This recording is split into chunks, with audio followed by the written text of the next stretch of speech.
Okay, well, let's take a look at this problem. I love what you're doing. I love how you're keeping up with the material. We haven't really got into absolute value expressions yet, but that's coming up, so just stay tuned for that.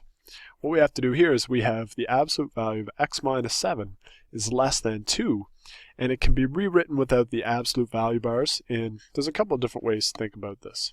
Let's write this down. We have x, what do we got? X minus 7, absolute value bar, and that's less than 2.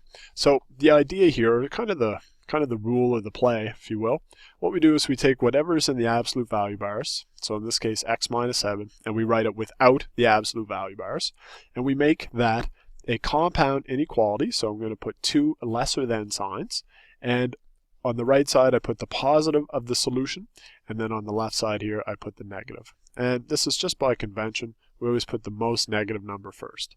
And now we basically just solve this if we're going to solve for x. We don't even have to do that here because that's essentially the answer to our question here. So you would just go back to that question, select that from the drop down box, set it up right here as an inequality, and we should be good to go there. Okay?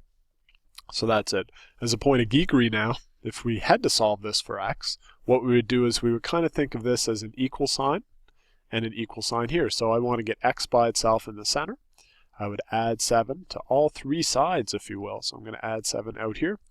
Now right here, minus 7 plus 7 is gone, so I'm left with x. I still have my inequality signs. Over here I'm going to have 5, and over here I'm going to have 9.